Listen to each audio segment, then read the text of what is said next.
Good evening everyone. देखिए, आज हम आप लोगों को, जैसे कि हमने बहुत सारे वीडियो में आप लोगों को बताया कि डिप्रिशिएशन का बेसिक वीडियोस में मेरा बहुत सारा आप देख सकते हो, जिसमें आपको पता चलेगा कि डिप्रिशिएशन होता क्या है। आज हम आप लोग को समझाएंगे कि डिप्रिशिएशन में एक बहुत ही इंपॉर्टेंट टाइप, जो कि नॉट ओनली क्लास 11 के लिए इंपॉर्टेंट होगा गाइस, बट इसके अलावा आप इसको बीकॉम में भी इसको प्रैक्टिस कर सकते हो। ये बहुत इंपॉर्टेंट सम्स है हर एक बोर्ड के लिए, चाहे आईएससी हो, एचएस हो, कोई भी स्टेट बोर्ड हो, सीबीएसई हो, या कोई भी ग्रेजुएशन लेवल का एग्ज़ाम हो, तो आपको काफ़ी हेल्प होने वाला है। देखिए, ये बहुत ही कॉमन क्वेश्चंस है जो कि यूजली एग्जाम में दी जाती है, जिसमें आप देख रहे हो कि डेप्रिसिएशन में, जैसे कि आप लोग पिछले वीडियो में जान चुके हो कि डेप्रिसिएशन का मतलब होता है fall in value of asset. Fall in value of asset. चलिए, अब हम लोग ये सम्स को सीखेंगे आज से। तो देखिए, जब भी आप डेप्रिसिएशन बनाने जाओगे ना बच्चों, तो आपको सबसे पहले देखना है कि डेट, आपका पहला डेट क्या है। कि आपने 1/1/2023 को एक मशीन का बैलेंस दिख रहा है आपको 97,200, यानी कि आपने खरीद नहीं रहे हो, आपका बैलेंस दिख रहा है। तो आप स्टेप बाय स्टेप हर एक फिगर को लेके चलना, ठीक है। तो अगर आप स्टेप बाय स्टेप इस फिगर को लेके चलते हो, तो आपको देख रहे हो, पहले आपको ईयर लिख देना है यहाँ पे इस तरह से 2023, दोनों तरफ कॉपी में 2023 आपने ईयर लिख दिया। And then your first balance is 97,200। तो आप यहाँ पर लिखोगे जैन 1 दे करके टू बैलेंस ब्रॉड डाउन। कितना है गाइस? 97,200। ये पैसा आप यहाँ पे बिठा लें। ये आपका क्लियर हुआ फर्स्ट अटेम्प्ट। हमने एक स्टेप पार कर लिया एंड स्कोर समथिंग। उसके बाद इसी मशीनरी लेजर में देख रहे हैं आप कि इसी साल में जुलाई महीना में, द मंथ ऑफ जुलाई 1723, आपने एक और मशीन परचेज किया 48,000 में, और उसको लगाने में, इंस्टॉलेशन करने में 2,000 आप लोगों ने खर्चा किया। तो इससे भी डरना नहीं बच्चों, इट्स वेरी इजी। हम कोई भी चीज़ें खरीदते हैं तो उसको लगाने का चार्जेस तो उसी के साथ ही जोड़ देते हैं। तो यहाँ पे भी हम लोगों को ये करना होगा कि आप फिर से, अब यहाँ पर आप जुलाई 1 का डेट दोगे, अब यहाँ पर आप खरीदोगे, क्योंकि जर्नल एंट्री बनता है बच्चों, purchases account debited to machinery आया आपके पास, क्योंकि मशीनरी पता है, तो machinery account debit to bank account. तो यूजली आप इसको टू बैंक करके भी यहाँ पर ब्रैकेट में लिख सकते हो, परचेजेस, ठीक है। आपने परचेज किया है, कितना में खरीदा है? 48,000 प्लस 2,000 मिला के कितना हो जाता है गाइस? 50,000 का आपने एक मशीन खरीद लिया है। देखिए, आपका दो ट्रांजैक्शन में आपका मार्क्स आप ऑलरेडी स्कोर कर रहे हो, अभी तक कोई भी कॉम्प्लिकेटेड चीज़ नहीं दिखी है।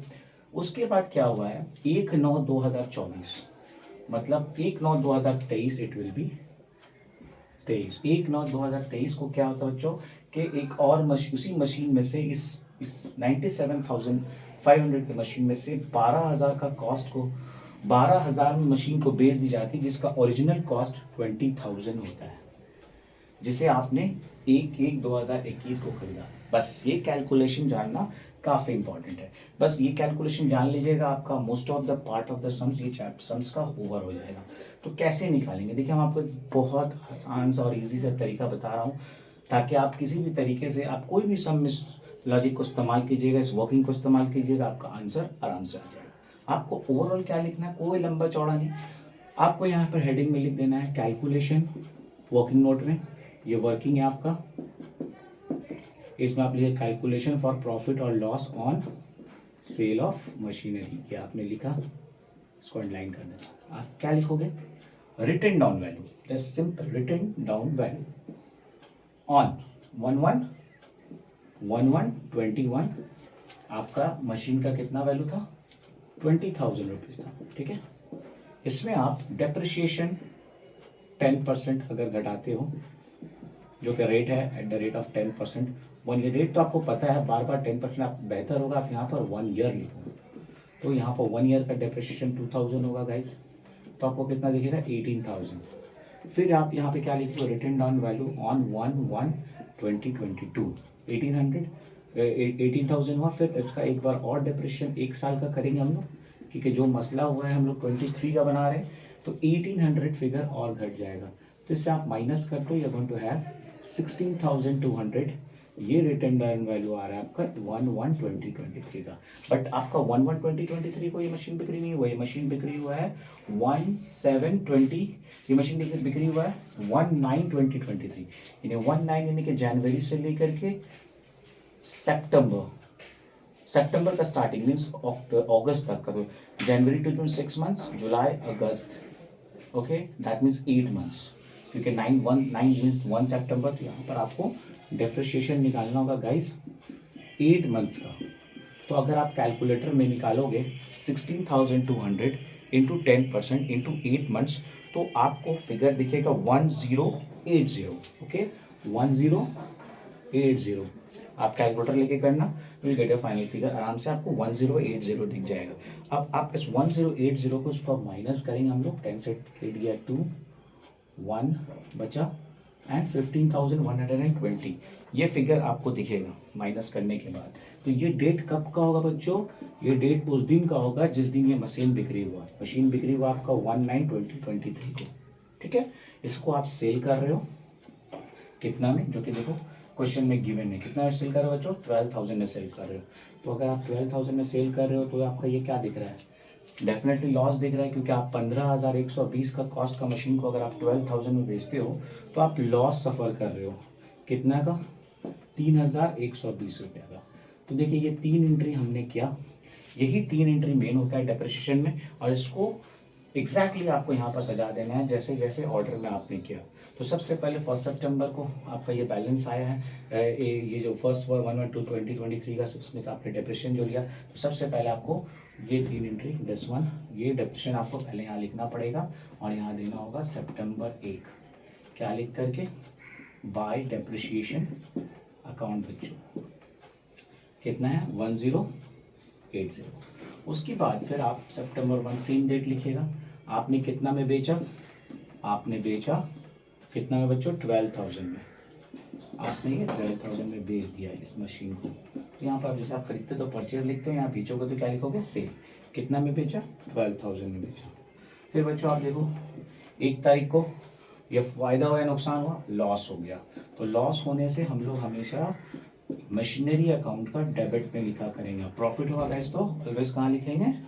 क्रेडिट में लिखा करेंगे। लॉस होने से और प्रॉफिट होने से ऑलवेज डेबिट में लिखेंगे। तो यहाँ पर मेरा लॉस हुआ, तो हमने यहाँ पर लॉस को 3,120 यहाँ पे बैठा दिया। अब बचा फाइनल स्टेप। फाइनल स्टेप में बाद ये मेरा सम्स पूरा हो जाएगा, क्योंकि हम लोग यहाँ तक पहुँच चुके हैं, ठीक है। बट एक चीज़ हम लोग को मार्किंग करनी पड़ेगी, जो हम लोग जो डेप्रिसिएशन निकाले हैं, ये 20,000, ये 97,200 का बैलेंस से निकाले हैं, ठीक है। तो लास्ट कैलकुलेशन प्लस ये मशीन जो है इसका भी डेप्रिसिएशन हमको दिखाना पड़ेगा। तो ये लास्ट कैलकुलेशन के बाद आपका सम्स पूरा हो जाएगा। ये कैलकुलेशन 2 है आपका। तो कैलकुलेशन 2 में आपको डेप्रिसिएशन सिर्फ निकालना है, डेप्रिसिएशन फॉर द ईयर 23। तो ये किस तरह से निकालिएगा बच्चों आप? वेरी सिंपल, आप लिखिएगा रिटर्न डाउन वैल्यू ऑन, ये Jan 1 देख रहे हो 1/1/23, इसको आपको एकदम जस्ट याद रखना है। एग्जाम में, हर एग्जाम में 97, ये बहुत इजी तरीका निकालने का। प्लस आपने जो return down value of the machine sold, ये 16,200 का फिगर है, इससे आपको लिख देना होगा WDV on machine sold on 1/1/23 16,200। ये अब आप माइनस करते हो, आपको कितना दिखेगा? 81,000 का फिगर दिखेगा। इसी का आप 10% डेप्रिसिएशन निकालते हो तो 8,100 आएगा। वो यहाँ पर आपको डेप्रिसिएशन दिसंबर 31 दे करके लिखना है, बाय डेप्रिसिएशन अकाउंट 81,000 का 10% 8100, और ये 50,000 जो कि जुलाई है 6 महीना का, इट विल बी 10,000, 50,000 का 10% 5,000 होता है, और 6 महीना कितना हो जाएगा? 2,500। अब ये दोनों को हम लोग जोड़ देंगे तो इट विल बी कितना हो जाएगा? 10,600, और फिर से हम लोग बैलेंस कर देंगे जैसे बैलेंस की जाती है। 200 7 5 12 9 1 10, 1,02,200, 1,02,200। यहाँ पर आपको बैलेंस शीट करना है। जो पैसा बचेगा आपको नॉर्मल तरीके से आप बैलेंस शीट करोगे। 1,00,000 नॉर्मल जिस तरह से माइनस करते हैं बच्चों, इसको इससे माइनस करते आओगे और आपको फाइनल फिगर दिख जाएगा हाउ मच। ये आप कैलकुलेट करना है कैलकुलेटर्स में, यहाँ पे दिख रहा है 1,20,400। अगर आप इसको नॉर्मल माइनस करते हो you will get that answer 1,20,400। Not calculator तो मेरे हाथ में नहीं है, आप लोगों को बस वीडियो के माध्यम से सिर्फ इतना बताना चाह रहे हैं कि काफ़ी ईजी है, आप इससे जस्ट इसको माइनस करना है और आपको फाइनल आंसर 1,20,400 दिख जाएगा। तो देखिए ये बहुत ही इंपॉर्टेंट सवाल है आपके एग्जाम्स के लिए, और ये आप लोगों को हर क्लास के बच्चों को मदद मिलेगा। और बहुत सिंपल सा साधारण सा सवाल था, आप देख रहे थे कि किस तरीके से एक मशीन की खरीदारी हुई, इसी से पार्ट निकाल के बिक्री हुई, जो बचा मशीन उसका हमने डेप्रिसिएशन निकाल करके आपको क्लियर कर दिया। तो बच्चों आज से मेरा यही, आज ऑलवेज भी यही मैं ही कहूँगा कि कोशिश करता हूँ कि आप लोगों को जितना भी सारा चैप्टर्स ईजी से ईजी वे में बता सकूँ। तो हम शुरू किए हैं, डेप्रिसिएशन को लिए हैं ताकि ये तीनों क्लास को हेल्प मिले, कैलकाटा यूनिवर्सिटीज़ के बच्चों को भी हेल्प मिले, और एट द सेम टाइम जो 11 में ICSE CBSE या कोई भी स्टेट बोर्ड में पढ़ रहे हैं उनको भी हेल्प मिले। और आगे का भी मेरा कोशिश यही रहेगा कि आपको ज़्यादा से ज़्यादा बच्चों सवाल बता पाएँ और सवाल को जितना, चैप्टर्स को जितना ईजी हो सके करवा पाएँ। Till then thank you very much. बहुत ही जल्दी हम एक और वीडियो के साथ आप लोग के सामने हाजिर होंगे, और आप बस बने रहना। अगर अच्छे लगे तो मेरे चैनल को ज़रूर सब्सक्राइब करना और वीडियो को अपने दोस्तों में ज़रूर शेयर करना। Till then thank you very much everyone, see you soon.